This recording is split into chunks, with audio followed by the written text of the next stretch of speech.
Halo Sobat Civitas Akademika, selamat datang di podcast Hurtan Nusantara yang dimana di ruang ini kita akan membahas tentang isu-isu yang relevan dan juga tentunya akan dilihat dari sudut pandang yang kritis dan juga inspiratif. Nah, tema kita kali ini adalah generasi muda di era digital, cerdas memanfaatkan dan waspada terhadap penyalahgunaan. Sebelum kita mulai, Om Swastiastu. Om Swastiastu. Assalamualaikum warahmatullahi wabarakatuh. Shalom, salam sejahtera untuk kita semua, dan salam harmoni. Salam harmoni. Oke, saya di sini sebagai host kita kali ini, episode di sini.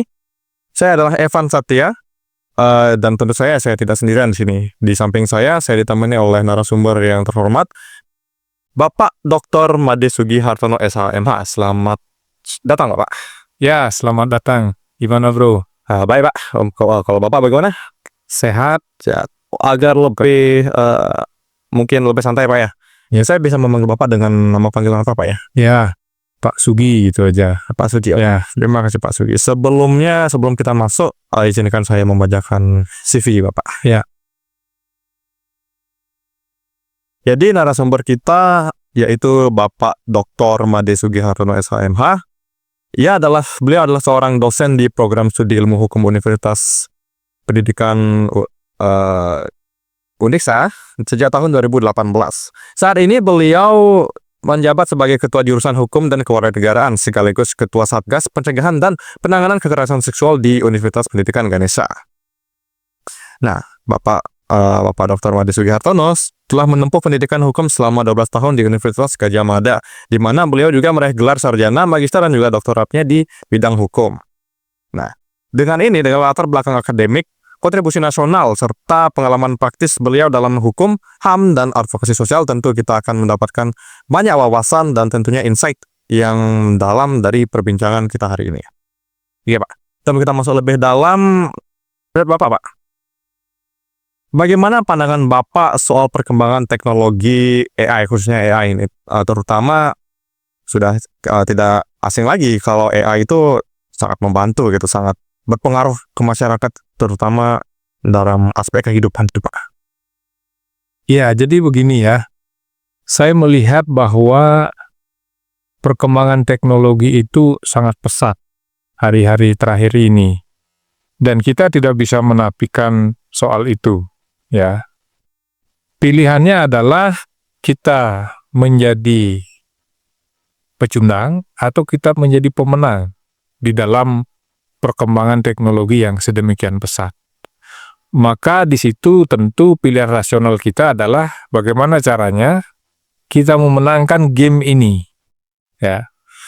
Kalau kita mengibaratkan hidup secara dinamika global itu sebagai satu permainan atau game gitu ya. Nah, memang teknologi itu saya memandang ibarat pisau bermata dua. Di satu sisi dia kalau kita menggunakan secara bijak, dia akan menjadi sesuatu yang sangat bermanfaat bagi kehidupan masyarakat, ya. Tetapi sebaliknya, kalau kita salah menggunakan teknologi itu, jangan-jangan bukannya membangun, tetapi justru merusak.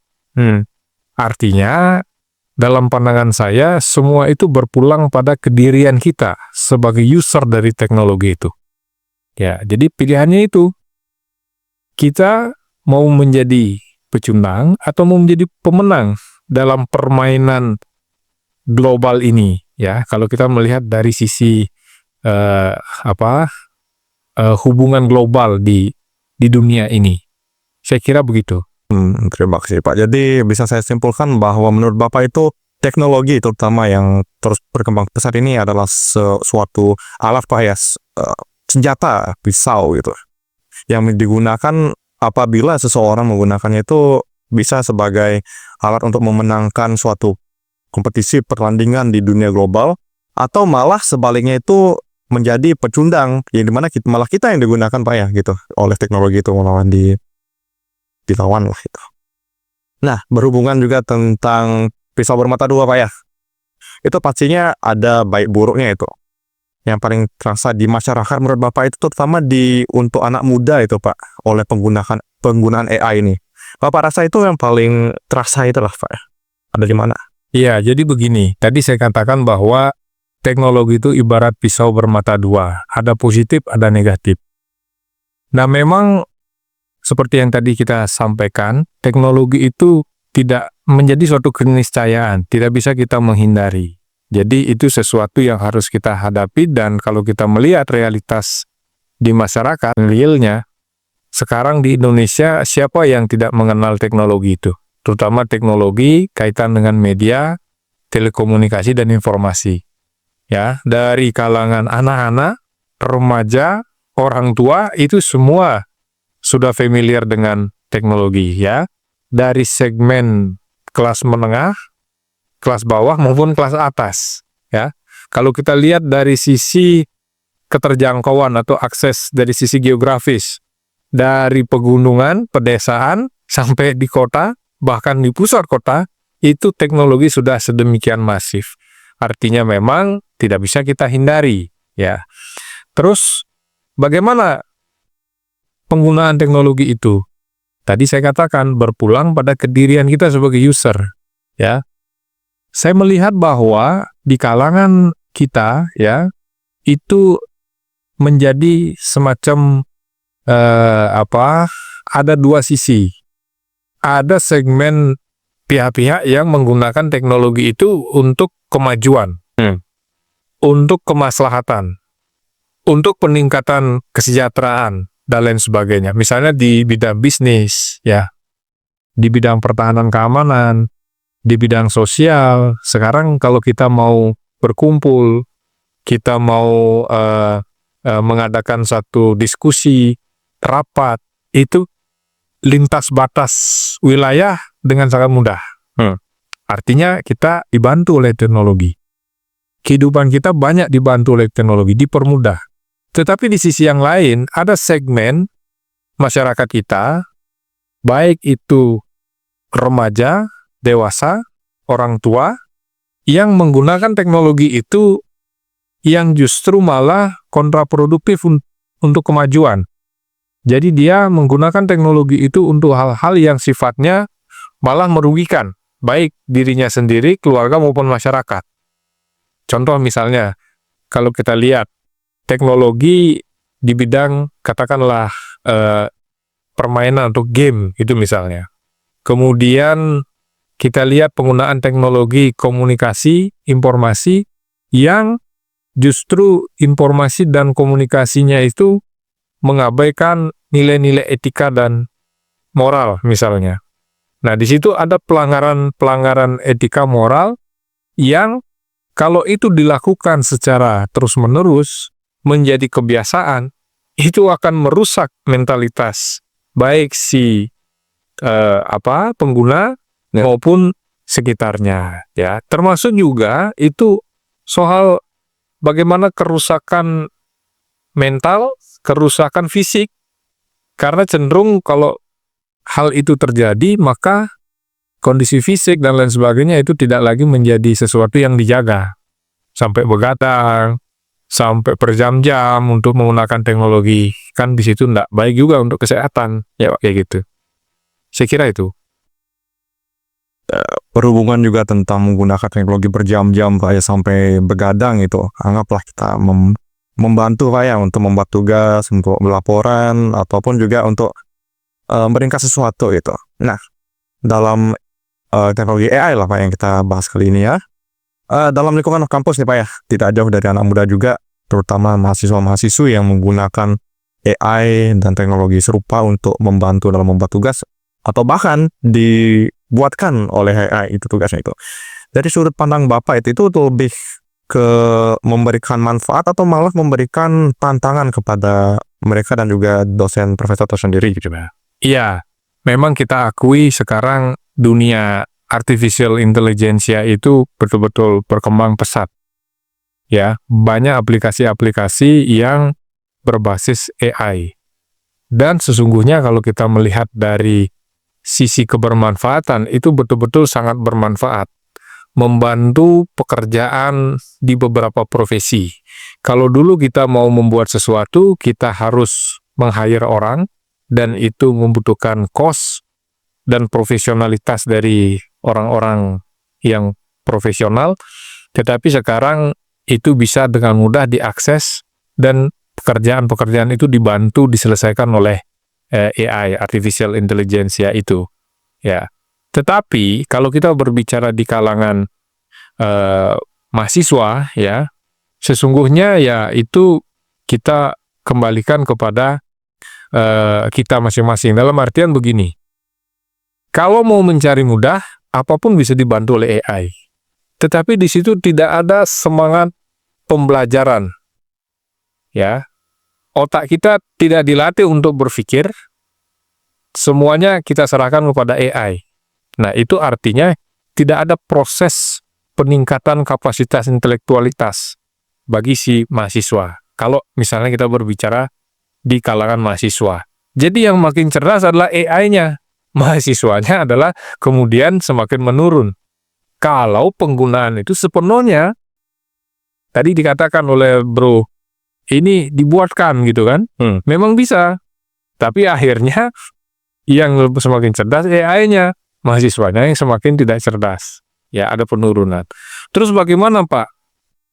Menurut saya, AI itu kita tidak bisa nafikan, termasuk dalam skop akademik, termasuk dalam kehidupan mahasiswa, dalam proses studinya, mengerjakan tugas, kemudian mencari materi, membuat presentasi, dan sebagainya. Itu penting, ya. Hanya saja, nah ini yang menjadi kata kunci bagi saya, bahwa AI itu sebagai tools, sebagai alat, itu adalah membantu kita di dalam membuat kerangka, yang sesungguhnya kerangka itu juga harus kita ciptakan sendiri, membantu kita di dalam pengumpulan materi-materi, ya, untuk kita mudah mengaksesnya. Tetapi bagaimana materi yang sudah terkumpul dan kerangka yang sudah kita bentuk, kita susun menjadi bangunan argumentasi yang baik, yang kredibel, itu tetap harus dilakukan oleh mahasiswanya atau dosennya, ya. Jadi tidak hanya mahasiswa tapi dosen juga. Sehingga AI itu adalah alat bantu. Kata kuncinya di situ. AI itu tools, alat bantu, tetapi karya itu tetap adalah hasil dari pikiran kita. Ya, jadi ada batasannya. Tidak semuanya langsung diserahkan kepada AI semua gitu loh. Itu sama Pak, saya juga melihatnya gitu. Teman-teman saya mungkin sebagian besar mungkin Pak ya gitu, dibantu lah. Terus dibantunya itu dibantu membuat strukturnya itu, itulah bagian-bagiannya itu nanti tetap kita yang gitu membuat isinya, dagingnya itu Pak. Ya, nah di sana juga saya menemukan ironisnya Pak ya. Karena AI itu pintar itu karena kita yang memberikan perintah, betul. Pengajaran lah anggapnya itu Pak ya. Ya. Nah, tapi di situ saya lihat itu malah AI itu yang mengajar kita gitu. AI itu berkembang dari apa yang kita tanyakan, apa yang kita suruh gitu. Ya. Nah, tapi AI terus berkembang, kitanya sebagai manusia stagnan gitu Pak ya. Ya. Dari situ akan menurun itu tidak dilatih pikirannya, dimanjakan Pak gitu. Betul. Udah karena sudah sering disuapi jadi nggak tahu caranya makan bagaimana gitu. Ya, maksud ya, kayak gitulah. Dan juga masih berhubungan dengan itu, ya di situ tidak ada rasa kritisnya di pemikiran karena kita cuma copy paste lah gitu ya. Kebanyakan Jadi ini bro, saya share aja ya. Nih mungkin ada yang setuju, ada yang tidak gitu, tapi minimal apa yang saya pikirkan saya sampaikan di sini di podcast ini ya. Otak itu kan seperti balon dia. Kalau dilatih dia ngembang. Ya. Nah, kunci mengembangnya intelektualitas itu kalau kita sering praktek, sering mengupgrade dari kapasitas intelektual kita. Itu terjadi dari proses kita belajar. Proses kita menganalisis. Ya. Kalau itu kita serahkan, kita tinggalkan proses itu, belajar kita tidak, menganalisis tidak, karena sudah diambil alih oleh AI, maka otak yang tadi saya analogikan sebagai balon itu tidak lagi mengembang dia, menyusut dia. Nah, sehingga kecenderungan yang saya lihat dan pengalaman saya di kelas, dimanapun berinteraksi, kalau kita lihat pribadi-pribadi itu terbiasa menggunakan AI, biasanya kekritisannya itu semakin menurun gitu. Sehingga memang harus menyadari posisi AI itu, sehingga kita tidak semata-mata menyerahkan sepenuhnya segala urusan kita kepada AI itu ya. Di analoginya bisa dikatakan juga sebagai otot Pak ya. Kalau dilatih tuh ya akan semakin besar juga. Semakin ditarik, semakin besar ya kira. Semakin kuat otaknya ya, ototnya ya. Betul, sama otot fisik, otot pikiran itu kan sama. Memang kan ada istilah olahraga, olah rasa, dan olah pikir gitu kalau kita melihat secara holistik gitu. Ya, gimana bro? Ya Mas, tentang perkembangan teknologi ya pastinya sudah tidak asing lagi kalau semua yang berkembang pesat itu pastinya akan ada kasus-kasus juga Pak ya. Nah di sini kita mengambilnya salah satu kasusnya ada yang menggunakan deepfake gitu, ada software AI deepfake yang dimana itu bisa mengubah foto menjadi video atau menjiplak foto orang dengan foto orang lain. Nah di situ ada kasusnya yang mengedit atau menggunakan hal tersebut untuk hal yang tidak senonoh dan lalu diperjualbelikan. Betul. Nah, pendapat Bapak tentang hal ini bagaimana Pak? Ya, kalau saya melihat, kebetulan saya backgroundnya hukum ya. Sebetulnya ini bisa dilihat dari berbagai perspektif, sosial budaya, termasuk hukum. Karena background saya hukum, saya mencoba melihat atau mendekati persoalan itu dari sisi hukum ya.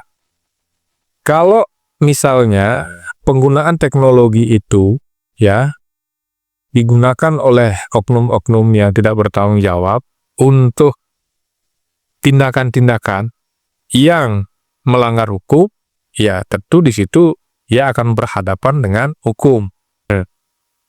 Misalnya bentuk tindakannya itu adalah melakukan foto, video editing yang kemudian mempunyai konten, ya sekali lagi mempunyai konten yang melanggar kesusilaan, dalam hal ini misalnya pornografi, ya tentu di situ kita akan berhadapan dengan hukum, di mana sesungguhnya di situ ada 3 minimal ya peraturan hukum yang menyangkut soal itu, yang mengatur soal itu.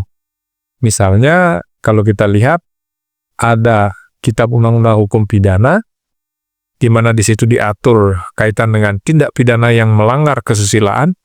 Kemudian ada undang-undang pornografi yang secara spesifik dan khusus mengatur tentang pornografi. Dan yang ketiga adalah undang-undang ITE, Informasi dan Transaksi Elektronik. Bagaimana suatu konten dan muatan, dalam hal ini adalah bernuansa pornografi, itu didistribusikan dan ditransmisikan. Jadi kita ketemu ada 3 aturan, tetapi dalam hukum itu kita mengenal satu preferensi hukum yang mengatakan bahwa lex specialis derogat legi generalis.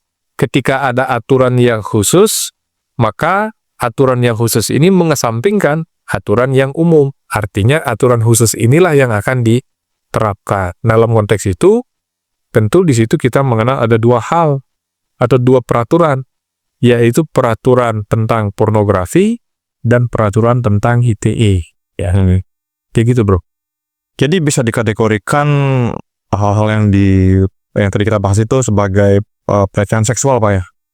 Maksudnya kekerasan seksual itu bisa dikatakan seperti itu, termasuk juga Pak ya. Ya, kalau seumpama editing yang berbasis AI deepfake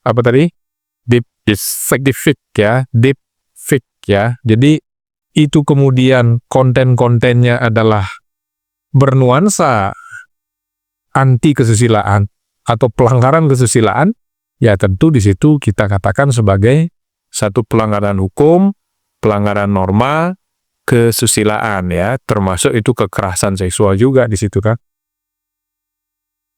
Tapi tentang deepfake juga Pak, menurut Bapak itu fungsi deepfake kalau tidak digunakan untuk hal yang negatif Pak ya, itu sebenarnya deepfake itu bisa digunakan tentang apa Pak ya, kalau positifnya itu? Iya, kan itu aplikasi, saya terus terang tidak sebagai user dari aplikasi itu ya, tapi yang bro sampaikan tadi, aplikasi yang digunakan untuk video editing, betul ya, kayak video editing di mana foto orang itu bisa Dibuat seperti bergerak gitu ya. digerak. Ya. Nah, itu kan sangat membantu sesungguhnya. Sekarang gini, kalau kita positif ya, pikiran kita, ini kan tergantung kita berpikir aja. Positif pikiran kita, maka positiflah kata-kata dan tindakan kita. Negatif pikiran kita, negatiflah kata-kata dan tindakan kita. Itu secara umum begitu.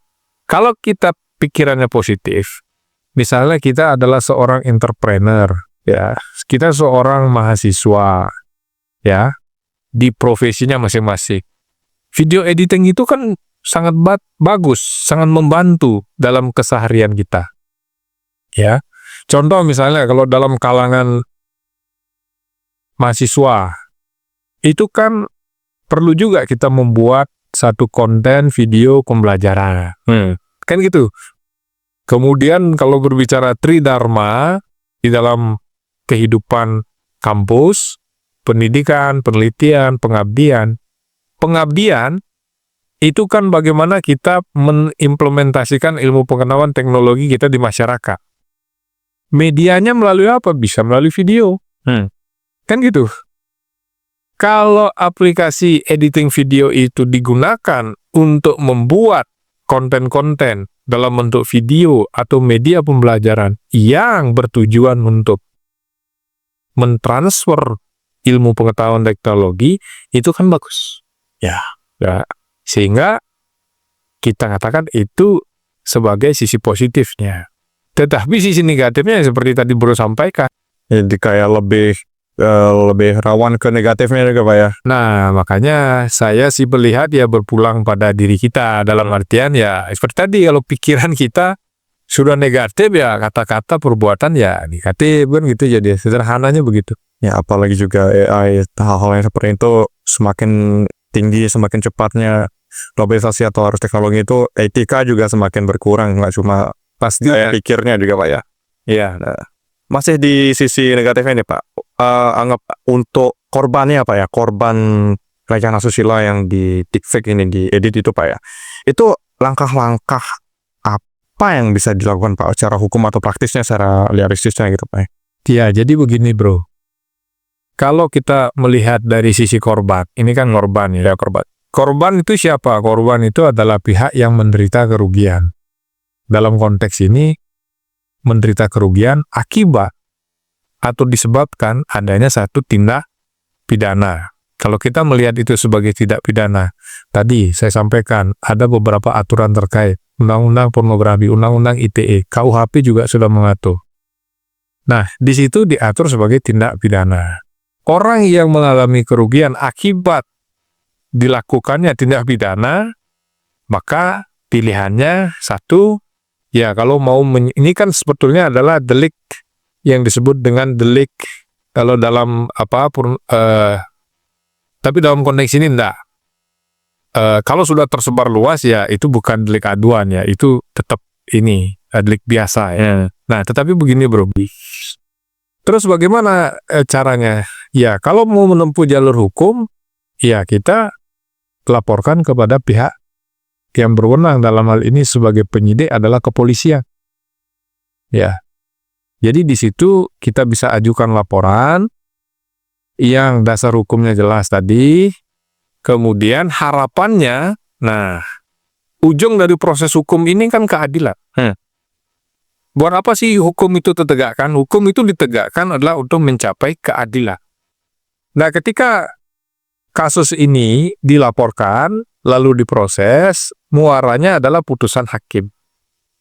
Putusan hakim itu ada 3 bentuknya. Pertama adalah dia membebaskan, ya, menyatakan tidak bersalah, itu kan. Kemudian yang kedua, 2 ya, menyatakan, bentuknya 3, menyatakan bersalah atau pidana, menyatakan lepas, menyatakan bebas, ya. Jadi 3, pidana, lepas, bebas. Nah, kalau misalnya di situ hakim memutus pidana terhadap kasus yang dilaporkan tadi, maka di situ yang menjadi tujuan utama hakim itu adalah menciptakan keadilan. Ya. keadilan, maka di dalam hira-hira putusan hakim itu demi keadilan berdasarkan ketuhanan yang Maha Esa. Jadi keadilan yang menjadi ujungnya.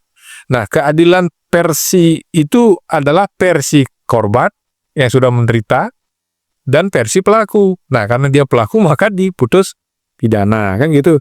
Sehingga nanti akhirnya kalau memang itu terjadi pada orang yang diedit videonya, disebarluaskan, seolah-olah itu adalah si orang tersebut atau korban itu, sehingga dia secara nama baik menjadi di masyarakat itu tidak baik gitu kan, karena mukanya seolah-olah ini kan akhirnya korban dia sebetulnya.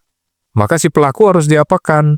Nah, inilah yang tadi saya cerita, proses hukum yang pada intinya ada 3, pidana, lepas, dan bebas. Ya, kayak gitu. Tapi bagaimana kalau si korban ini di blackmail gitu Pak ya? Kalau melapor ke polisi itu disebar nanti itu. Itu kalau mungkin lah ya secara mungkin dari sisi korban itu harus bagaimana ya? Soalnya kan nggak cuma dari blackmail saja ini Pak ya. Yang sudah terkena mungkin dalam kasus-kasus lain itu kekerasan seksual atau kekerasan dalam rumah tangga itu melaporkan ke polisi itu lama gitu lah anggapnya Pak ya. Wah, terlambat lah gitu. Iya langsung gitu. Jadi begini, mestinya itu tidak terjadi. Ya. Kalau kita merujuk pada ketentuan prosedur penanganan perkara, tata cara penegakan hukum pidana yang diatur dalam KUHP, itu mestinya tidak terjadi. Ya. Ada yang namanya kerahasiaan dari si pelapor itu kan, atau identitasnya, atau segala sesuatu yang menyangkut kedirian pelapor, sehingga ini tidak menimbulkan persoalan di kemudian hari kan. Nah, itu mestinya tidak terjadi ya. Terus gimana Pak? Kan banyak yang terjadi ya. Saya katakan itu sebagai satu ya kekeliruan dan kesalahan dari si oknum ya. Kita tidak juga menyebut secara institusional ya, karena secara umum ya mestinya tidak terjadi. Ya. Terus yang kedua, bagaimana Pak responnya lambat? Ya, itulah yang perlu kita kritisi. Ya. Tetapi kalau kita berpikir jalur, ya yang namanya jalur hukum pasti yang menangani aparat penegak hukum. Ya, dalam hal ini yang berwenang adalah pihak kepolisian sebagai penyidik yang oleh undang-undang diberikan kewenangan dan tugas pokok dan fungsi dalam penyidikan. Terus kalau lambat gimana Pak? Ya, itulah tugas fungsi kita untuk melakukan kontrol. Sehingga aparat itu bekerja secara profesional ya. Karena nggak mungkin kita melapor kalau berbicara hukum, ke yang bukan penegak hukum kan. Kan begitu. Ya. Jadi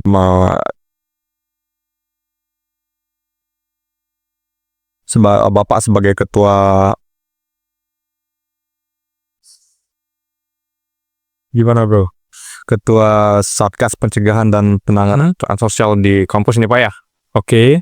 Ini kasusnya masih berhubungan sih Pak ya. Itu Ya. untuk peran dari kampus tersendiri itu Pak ya. Bagaimana harusnya menangani hal seperti ini dari pihak kampus itu? Deepfake seperti pelecehan online juga ya Pak. Oke. Pelecehan seksual di lingkungan kampus. Jadi gini bro. Ini memang menjadi isu nasional ya. Oleh menteri sebelumnya kan dikatakan ada 3 dosa besar dunia kampus atau institusi pendidikan. Salah satunya adalah kekerasan seksual. Selain bullying atau perundungan, dan juga satu lagi kekerasan seksual, kemudian perundungan ya. Salah satunya ya kekerasan seksual ini. Nah, itu menjadi salah satu yang menyita perhatian kita semua, termasuk negara. Karena memang itu berdampak negatif bagi kalangan di dunia kampus, ya. Pengalaman saya di Satgas PPKS Uniksa, termasuk juga kita punya grup di Satgas PPKS di universitas lain, itu betul-betul menimbulkan trauma bagi si korban. Ya, seumpama kalau terjadi kekerasan seksual itu, trauma terhadap korban ini dampaknya kemana-mana, termasuk psikologisnya, termasuk fisiknya, termasuk studinya, gitu kan. Yang pada intinya pasti menjadi hambatan dan halangan untuk dia bisa menyelesaikan studi dengan baik. Nah, terus bagaimana langkah-langkahnya? Pertama, ya di setiap kampus itu kan diwajibkan untuk membentuk Satgas PPKS, ya. Dan Uniksa sudah punya Satgas PPKS. Terus, yang kedua bagaimana? Ya, kita perkenalkan, kita kampanyekan isu-isu tentang kekerasan seksual ini sehingga tidak dilakukan. Ya, itu sebagai bentuk pencegahan. Kata kuncinya kampanye.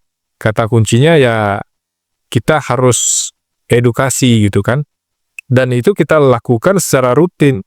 Pada setiap momen penerimaan mahasiswa baru, kita selalu perkenalkan bahwa di Uniksa ini sudah ada yang namanya Satgas Penanganan Kekerasan, Pencegahan dan Penanganan Kekerasan Seksual. Nah, setelah publik Uniksa tahu bahwa ada Satgas PPKS, setelah publik Uniksa tahu bahwa isu kekerasan seksual ini sangat sensitif dan sangat berbahaya, maka harapannya tidak dilakukan. Kan gitu, bayan. Ya, dicegah dia baik dari mahasiswa, pegawai, dosen, ya seluruhnya lah. Tetapi peluangnya gimana Pak untuk dilakukan? Ya tetap ada. Sampai saat ini kita menangani beberapa kasus, tetapi ya akhirnya bisa diselesaikan. Nah, kalau misalnya sudah terjadi, ya kita tangani. Jadi ada dua, dicegah kalau sebelum terjadi, dan kalau sudah terjadi, ya ditangani. Ya. Bagaimana penanganannya? Ya itu ada teknisnya lah, ada prosedurnya. Satgas yang melakukan tugas fungsi itu. Ya, tapi anggaplah Pak ya, yang jadi korban ini masih awam-awam sama hal seperti ini, anggaplah tidak mendengarkan atau tidak tahu menahu tentang Satgas satuan ini Pak ya. Itu untuk melaporkannya itu harus kemana dulu ya Pak? Ya, jadi gini, itu kenapa Satgas itu dibentuk dari 3 elemen. Ada yang namanya elemen mahasiswa, jadi kita ini ada mahasiswanya loh. Kemudian ada dari pegawai, tenaga kependidikan, dan ada dari dosen. Nah, ketika elemen ini sebetulnya sinyalnya adalah untuk kita menciptakan suatu kesetaraan. Jadi, agar ya suara-suara aspirasi dari mahasiswa juga kaitan dengan kekerasan seksual ini bisa sampai dalam pembahasan-pembahasan dan pengambilan kebijakan kampus ya. Nah, terus bagaimana kalau terjadi sesuatu? Kita punya beberapa akun medsos ya. Satgas PPKS Uniksa, kemudian IG juga ada di situ, Facebook, termasuk kontak. Jadi saya ini nomor HP saya yang connect dengan nomor WA saya itu bisa menerima laporan. Nah, termasuk juga Satgas yang lain. Ya, ada 9 orang di situ. Jadi mau lewat media sosial kami, mau ketemu langsung, mau via WA, open. Ya. Minimal informasinya sampai. Soal nanti kita panggil, kita ajak untuk menyampaikan keterangan lebih berjauh. Nanti di situ kita akan formalkan itu menjadi satu laporan tertulis, lalu kita buat berita acara laporan, baru kita proses. Sehingga tidak ada alasan, oh ini nggak bisa melapor ya, saya tiap hari datang ke kampus, kecuali tugas ya. Ya minimal kalau mau ketemu fisik, oke, lapor, nggak apa-apa. Kalaupun ada hambatan, kontak WA saya nggak pernah saya blok untuk siapa gitu kan. Yang mau WA, monggo silakan.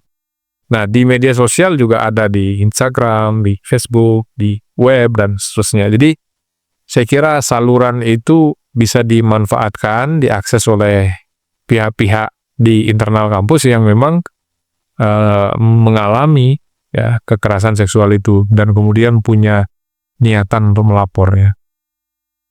Ya, tapi kan dulu tidak semudah itu untuk menegakkan hal itu Pak ya. Biasanya tantangan terbesarnya itu untuk untuk mungkin memvonis atau membuktikan atau ya untuk menegakkan hukum lah Pak ya. Itu biasanya tantangan terbesar itu ada apa ya, seperti di kampus ataupun di secara nasional. Iya, jadi begini. Apapun itu, minimal aturan kan sudah ada. Yang kedua, aparatur penegak hukumnya sudah ada. Kalau terjadi segala sesuatu, biasanya kan butuh proses, ya, butuh proses. Dan percayalah, kalau di Uniksa, saya gitu ya, berusaha seoptimal mungkin yang bisa saya lakukan. Nah, selama ini sih tidak ada masalah soal penanganan. Kita sudah rekomendasi ya semuanya itu kan. Nah, terus tantangannya bagaimana? Jadi begini. Sistem ini kan dijalankan oleh manusia. Aturan dibuat oleh manusia. Aparat penegak hukumnya manusia. Jadi sistem ini dibuat oleh manusia. Terus manusia itu punya rasa kecewa, punya rasa marah, punya rasa takut, dan seterusnya. Punya emosional lah. Segala sesuatu yang pada akhirnya berhadapan dengan emosional itu, rasa takut dan lain sebagainya, itulah tantangan terberat. Contoh, kalau ternyata, ini contoh aja ya, contoh ini, di Uniksa sih nggak terjadi gitu ya, mudah-mudahan, ya saya berdoa, mudah-mudahan tidak terjadi. Kekerasan itu melibatkan oknum dari dosen yang kebetulan menjabat. Satu dosen, kenapa saya sebut ini contoh ya, sekali lagi biar nggak dipelintir. Contoh, kenapa saya sebut dosen? Karena pada intinya itu ada hubungan yang subordinat di kampus itu. Ya, harus diakui kalau secara ini ya kita boleh katakan egaliter sama. Tapi dalam posisi antara mahasiswa dan dosen, kan secara ini dosennya lebih kan itu bisa dipungkiri. Kendati pun kita bangun value kesetaraan dan lain sebagainya. Terus kebetulan juga ada menjabat, misalnya yang tadi saya katakan. Jadi sudah dosen menjabat. Jadi ada surplus kekuasaan di situ. Nah, bagaimana kalau kemudian kita berhadapan dengan oknum yang seperti itu? Nah, disinilah tantangannya. Soal bagaimana kita sebagai satgas yang profesional mengelola rasa takut, rasa ewo pakewo, kan gitu. Teman misalnya kan, nanti kan kita pikirannya nanti terjadi sesuatu dan lain sebagainya. Tetapi Astunggara sampai saat ini sih tidak terjadi, mudah-mudahan ke depan. Saya mendengar cerita yang sama di universitas lain. Ya, kalau terjadi penanganan perkara, yang mendapat serangan itu justru satgasnya dari berbagai pihak, dari orang yang terancam, karena kan ini proses bergulir. Jadi terduga pelaku lah biasanya kan. Nah, ini kan tidak tinggal diam, dia akan melakukan serangan balik, counter attack gitu kan, kickback, jadi diserang balik. Jadi biasanya tantangan untuk menegakkan hukum itu masih bilanglah umum gitu, karena kalau bermasalah itu karena anggaplah pelaku lah ya, itu punya posisi juga gitu. Tuh. Jadi emang udah termasuk semua gitu ya. Ya, dari berbagai universitas yang saya dengar dari teman-teman juga begitu. Apalagi ya itu tadi. Jadi nggak cuma tentang kekerasan seksual, tapi hal-hal lain juga Pak ya. Ya. Nah, ini tentang penyebarannya itu Pak, media di sosial media itu Pak, software, aplikasi penyebarannya itu Pak ya. Oke. Nah, di sana anggaplah itu salah satunya Telegram itu rawan digunakan untuk membaikkan hal-hal seperti itu Pak. Dan juga karena menggunakan Telegram itu terkenal itu karena anonimitas juga, karena pokoknya sulit dilacak lah itu untuk platform software sosial media ini Pak ya.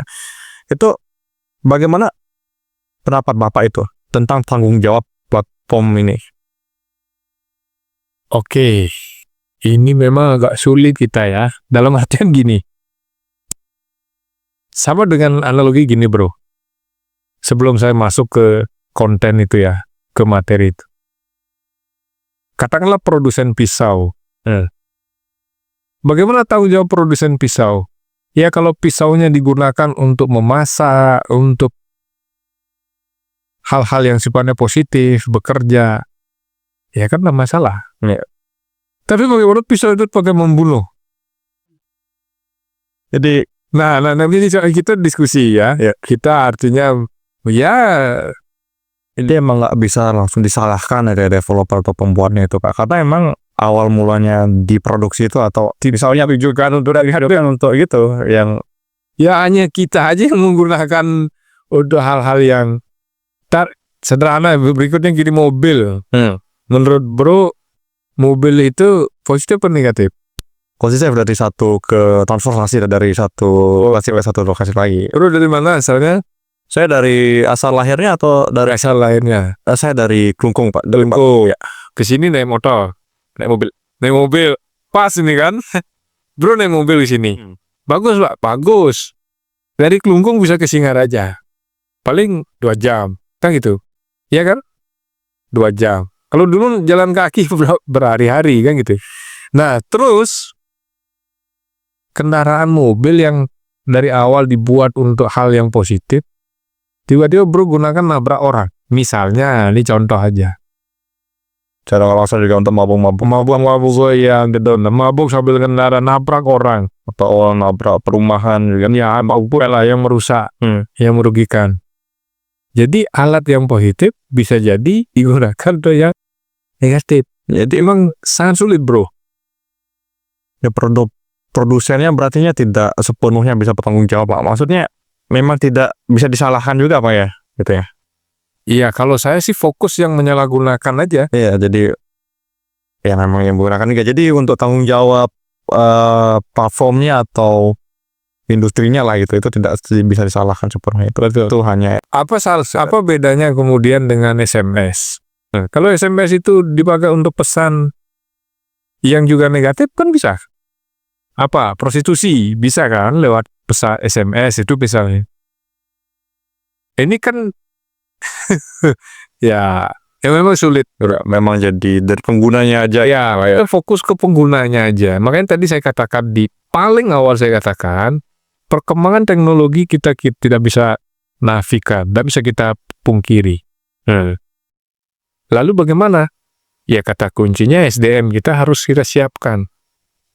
SDM itu artinya ada kapasitas intelektual, tapi jangan lupa ada kapasitas emosional dan spiritual yang juga harus beriringan.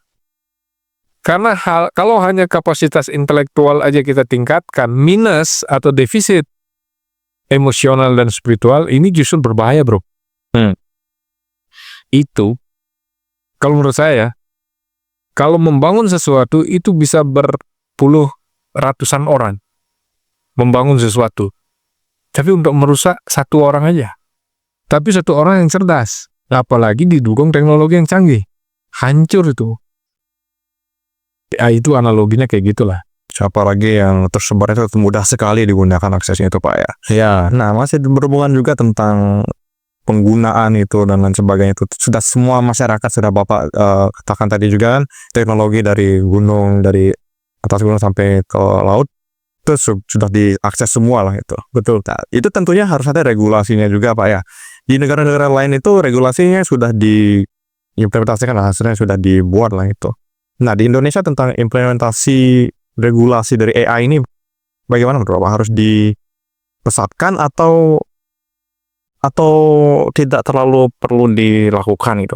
Nah jadi gini, soal regulasi, soal hukum, soal pengaturan, sebetulnya kan hukum itu diciptakan untuk menertibkan. Menertibkan apa? Apapun urusan interaksi dari manusia. Ya, dari masyarakat. Sehingga kata kuncinya adalah apa substansi ketidaktertiban di masyarakat itu. Kan itu harus dilihat dulu. Sehingga kita tawarkan ada hukum, ada regulasi yang menertibkan itu. Ya. Dalam konteks ini adalah AI. itu sebagai tools. Sekarang harus diidentifikasi. Tools AI ini digunakan seperti apa, digunakan untuk apa, sehingga menimbulkan ketidaktertiban di masyarakat. Kan gitu dulu jalan pikirannya nih, biar sistematis kita berpikir. Nah, kita lihat fenomena yang ada di Indonesia, yang ada di masyarakat. Sejauh ini seberbahaya apa sih AI ini digunakan untuk dalam kehidupan sosial bermasyarakat? Nah, itulah yang kemudian kita regulasi. Kita buatkan aturan. Kalau suatu kondisi kita anggap salah, maka yang benar tuh yang seperti apa? Ya, kan gitu. Yang benar inilah yang dibuatkan aturan. Harusnya begini loh. Ya. Nah, sekarang bagaimana kita menyepakati itu sebagai isu? Yang buat aturan dalam konteks Indonesia, undang-undang kan DPR dan pemerintah. DPR itu perwakilan masyarakat. Kita adalah masyarakat. Ya, kalau kita melihat dan mencermati ada problem sosial di situ yang harus ditangani, gimana kita bersuara sehingga suara itu nyampe ke DPR. Sehingga dibahas oleh DPR, dibuatkan regulasi. Kan gitu. Ya. Nah, kalau di negara lain gimana, Pak? Ya, kita harus melihat detail dulu, negara mana, kan gitu. Terus di situ situasinya seperti apa? Ya, harus didetailkan juga. Sama nggak dengan, atau mirip nggak dengan di Indonesia?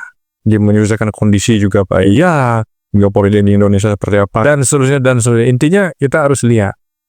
Nah, kalau sudah sama, oke lah, muncullah ide untuk meregulasi itu. Kalau ternyata beda, kan kurang tepat juga gitu kan, mengambil sesuatu yang sesungguhnya berbeda di negara lain untuk kita terapkan di Indonesia. Nah, pada intinya penegasan saya soal regulasi AI itu ya tergantung perhatian dan komitmen kita akan isu penyalahgunaan tadi. Kalau kita sepakat bahwa penyalahgunaan AI ini sudah sangat krusial, sudah sangat masif, ya memang sudah sepantasnya kita atur, tuh kan.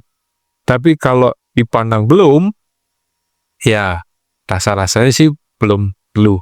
Tapi ke depan ya tidak menutup kemungkinan. Terus bagaimana? Ya tergantung kita duduk, kita berpikir bersama, kita berdiskusi, baru di situ dihasilkan satu kesimpulan. Ya, oke. Itu bro. Terima kasih, Pak. Ini yang terakhir ya, Pak ya. Pesan dari Bapak untuk generasi muda menghadapi era teknologi AI yang semakin... Oke, jadi gini, ini buat adik-adik mahasiswa Undiksa yang saya sangat cintai dan saya sangat banggakan. Pertama, bijaklah menggunakan teknologi. Ya, bijak menggunakan teknologi itu artinya kita punya seperangkat alat berpikir untuk memutuskan dalam satu kerangka kebijaksanaan mana yang saya lakukan, mana yang tidak. Ya, jadi bangun kebijaksanaan itu sehingga teknologi yang ada di genggaman kita kemudian kita gunakan untuk hal-hal yang sifatnya produktif, untuk hal-hal yang sifatnya tidak merusak, untuk hal-hal yang sifatnya progresif. Kita sebagai mahasiswa, sebagai dosen, sebagai tenaga kependidikan, apa yang bagus, yang baik, yang harus kita lakukan. Itu dasarnya adalah kebijaksanaan kita dalam memutuskan itu. Ya. Tidak ada yang lain selain kebijaksanaan pribadi kita. Sehingga saya lebih fokus menyoroti hal itu. Menjadi satu pesan yang saya ingin deliver ke adik-adik mahasiswa, ke semuanya lah. Agar bijaksana di dalam menggunakan teknologi itu. Teknologi itu bukan untuk kita singkirkan, tetapi untuk kita gunakan secara bijak. Teknologi itu menghantarkan kita baik sebagai pecundang atau sebagai pemenang. Sehingga pilihlah. Ya kalau kamu sudah mau jadi pecundang ya silakan aja kan gitu. Tapi kalau mau menjadi pemenang ya tadi bijaksana tadi. Kayak gitu bro. Baik Pak, terima kasih banyak Pak atas masukan dan juga jawabannya Pak ya. Jadi tidak terasa sudah sejam ya, sudah lama lah sudah mengakhiri episode kita pada kali ini. Jadi Udah berapa menit kita? Ada sejam. 50 menit. 50 menit. Oke. Jadi kita sudah banyak belajar tentang bagaimana generasi muda bisa bijak memanfaatkan teknologi dan juga menyalahgunakan teknologi. Nah, sekaligus juga kita sudah belajar bagaimana cara waspada terhadap berbagai macam potensi penyalahgunaan dan juga bagaimana hubungannya terhadap hukum juga. Penegakan hukum dan juga potensi-potensi yang ada lagi. Nah, khususnya berkaitan juga dengan AI yang telah kita bahas, fenomena seperti deepfake. Nah, itu.